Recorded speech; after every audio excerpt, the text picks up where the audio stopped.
그런 말이 너무 싫어요. 막 사람은 상처를 통해서 성장한다. 막 이런 그 상처를 사랑하는 그 K의 어떤 그런 말들 있잖아요. 뭐 이렇게 사람은 뭐 고생을 해봐야지 뭐 어른이 되고 뭐 이런 말 있잖아요. 고생을 하면 사람이 꼬여요. 성장을 안 하고 엄청 꼬이고 막 자기가 꼬인 것도 모르고 막 영원히 꼬인 채로 풀지 못한 채로 너무나 꼬이고 너무나 불행한 노인이 될 뿐이에요.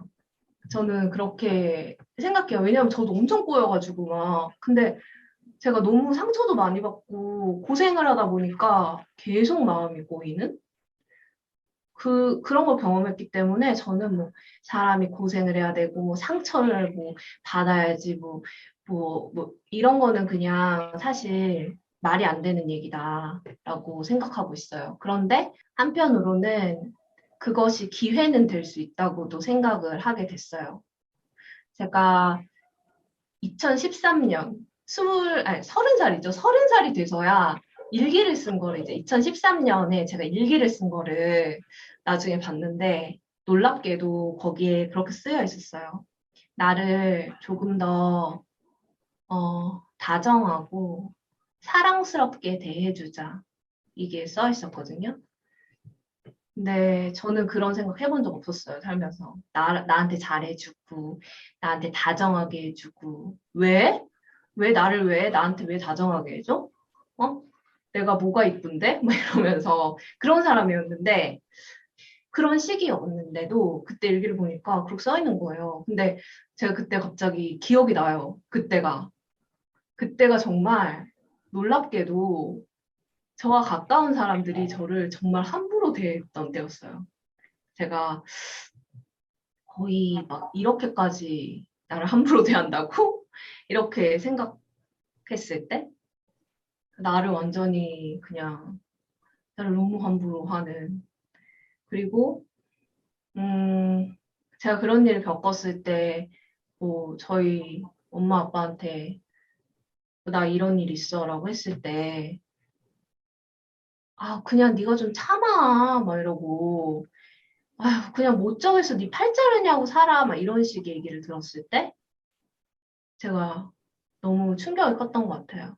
아무도 나를 다정하게 대해주지 않고 나의 부모님이라는 분들도 내가 아프든지 말든지 정말 함부로 대우를 받든지 말든지 진짜 무슨 쓰레기 취급을 받든지 말든지 관심이 없다. 공감을 전혀 못하는구나.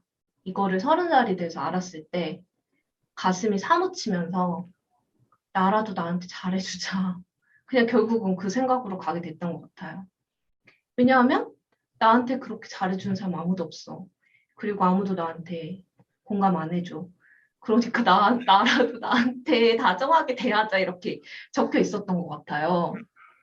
그때부터 그걸 자꾸 의식하려고 했고, 제가 쇼코의 미소라는 그 첫 번째 책을 냈을 때 그 작가의 말에도 그렇게 썼어요. 그냥 10대랑 20대 나한테 너무 미안하다. 그렇게 썼죠.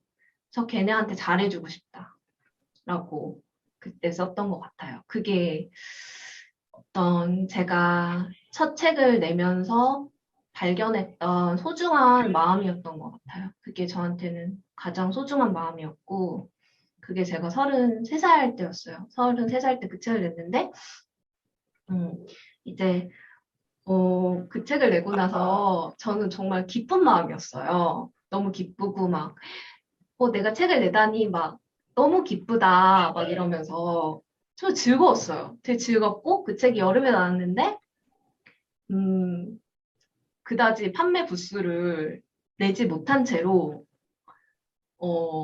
그러니까 신간에 밀리게 되는 거죠. 리스트에서 신간이 나오면 당연히 밀리잖아요. 그렇게 밀려서 이제 사라졌어요.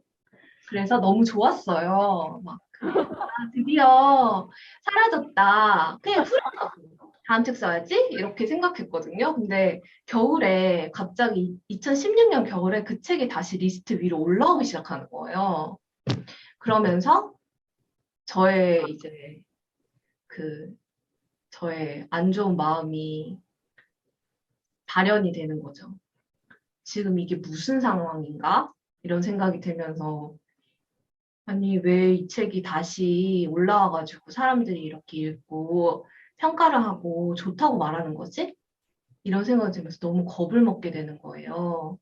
너무 겁을 먹고 막 인터뷰 같은 것도 하게 되는데 이제 겨울 지나고 나서 막 뭐 작가님 뭐 어쩌고저쩌고 뭐 너무 좋았어요 이러면 제가 너무 마음이 경직되면서 굳어버리는 거예요. 너무 무섭고. 그러면서 제가 많은 생각을 하죠. 제 안에서.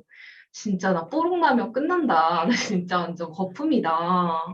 나 이제 뽀록 나면 나는 끝난다. 근데 왜 이렇게 사람들은 날 믿고 있는 거지? 그냥 이렇게 너무나 운빨이다. 이런 생각을 하게 되는 거예요. 그리고 두 번째 책을 이 상황에서 내가 어떻게 내나. 분명히 사람들 기대를 실망시킬 텐데. 그 생각에서 자유롭지가 못했고. 지금 사람 미치는 거예요. 막, 아, 나는 결국 두 번째 책 내고 사람들이 나한테 다 실망하겠구나. 정말 쪽팔리다. 어쩌다 이렇게 됐을까? 결국에 거품인 걸 인정을 하게 되는 거네. 막 이런 식으로 생각을 하는 거죠. 그러면서 제가 거품이다. 나는 그 말을 떠올려 봤어요. 근데 불편한 마음이 되게 많이 들어요. 거품이라는 단어가.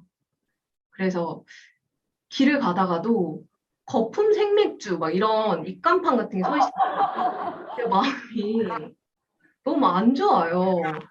그래서 아, 나는 왜 이렇게 이 말에 자극을 받지? 하는 순간 되게 깨어나는 그 기억이 있는 거예요. 제가 대학교를 갔을 때 제 성적보다 훨씬 좋은 대학에 입학하게 됐어요. 물론 저의 어떤 그 학교가 바보도 아니고 그냥 입시 그거에 따라서 엘 뽑았는데 제가 운이 좋게 그때 잘 돼가지고 그 합격을 했겠죠? 근데 그리고 저도 기쁘게 생각했어요. 어찌됐든 제가 그렇게 공부를 잘하지 못했는데 대학에 제 생각보다 잘 갔으니까 라고 그냥 물론 그때도 와 진짜 기쁘다 정말 난 짱이야 이러진 못했지만 아 다행이다 약간 이런 거였지만 근데 그때 아빠가 저한테 했던 말이 넌 진짜 거품이다 딱 이러면서 넌 진짜 거품이다 이러면서 네가 어떻게 그 대학에 가서 다른 애들이랑 경쟁이 되겠니? 이러는 거예요. 그게 이제 생각이 나는 거죠.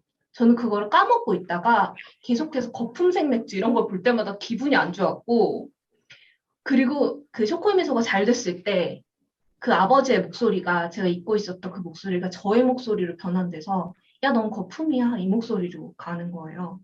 그래서 진짜 내가 이런 환경에서 자랐고 나한테 항상 왔던 그런 말들은 칭찬까지는 원하지도 않았지만 그것은 불가능한 일이었지만 최소한 내가 어떤 성과를 냈을 때조차도 이 가족들은 나한테 축하한다라는 말보다는 그냥 그런 식의 이야기를 했구나라는 것을 알게 된 거죠. 그걸 사실 저는 잘 못 느끼고 있었어요. 그냥 그게 인생의 디폴트였기 때문에. 그걸 알게 되고 좀 화가 났겠죠? 제 안에서. 그래서 슬픔을 느꼈어요. 그런 식으로 항상 대우를 받았다는 게. 그래서 제가 어떤 글에도 썼는데 제가 너 자신을 사랑해야 된다라는 말이 너무 싫었던 이유는 나중에 되돌아보니 그것이 사실 어떤 사람들한테는 쉬운 일일 수 있지만 어떤 사람들한테는 너무 어렵다. 근데 마치 너 자신 사랑해야 된다라고 말하는 사람들은 그게 되게 쉽게 할 수 있는 그런 걸 너무 쉽게 할 수 있는 사람들이 되게 야 이게 뭐가 어려워 이런 식으로 얘기하는 것 같아서 제가 짜증이 났던 거예요. 뭐 그런 거 있잖아요. 어떤 아기를 키우면서 어머 누구야 너 진짜 너무 나는 네가 너무 좋아 넌 정말 사랑스러워. 그 앞에 어떤 조건이 안 들어가는 거 있잖아요. 아기를 걔를 키우면서 뭐 난 네가 공부를 잘해서 네가 너무 자랑스러워 이런 게 아니고 그냥 난 네가 너무 자랑스럽고 넌 정말 소중한 사람이고 이런 이야기를 해줄 수 있잖아요. 그런 환경에서 자랐다면 아이가 솔직히 자기를 사랑하는 게 너무 쉬운 일이라고 저는 생각해요. 왜냐하면 부모님들, 가까운 사람들이 어려서부터 넌 정말 너무 사랑스러워, 넌 사랑받아 마땅한 존재라는 걸 매번 걔한테 알려주면 그것은 걔 내면의 목소리가 돼서 자기한테 하는 말이 되는 거죠. 결국 어른이 돼서. 그래서 저는 뭐 부모들이 자식한테 해줄 수 있는 거는 그냥 조건 없는 사랑을 주는 거라고 생각해요. 성인 될 때까지. 그리고 그런 조건 없는 사랑을 받은 사람들은 세상을 살면서 어떤 힘든 일이 있더라도 다 헤쳐나갈 수 있다고 저는 믿고 있어요. 그런데 사실 그런 사람들이 흔하지는 않죠. 그래서 자기 사랑하기가 어려운 사람들, 그런 사람들이 이제 저처럼 많은, 어, 자기와의 불화를 겪게 되는 것 같아요. 그래서 제 마음 안에서 항상 저를 향하는 목소리는 제가 들어왔던 거, 아기 때부터. 그런 목소리였던 것 같다라는 거를 조금씩은 느끼고 있었어요.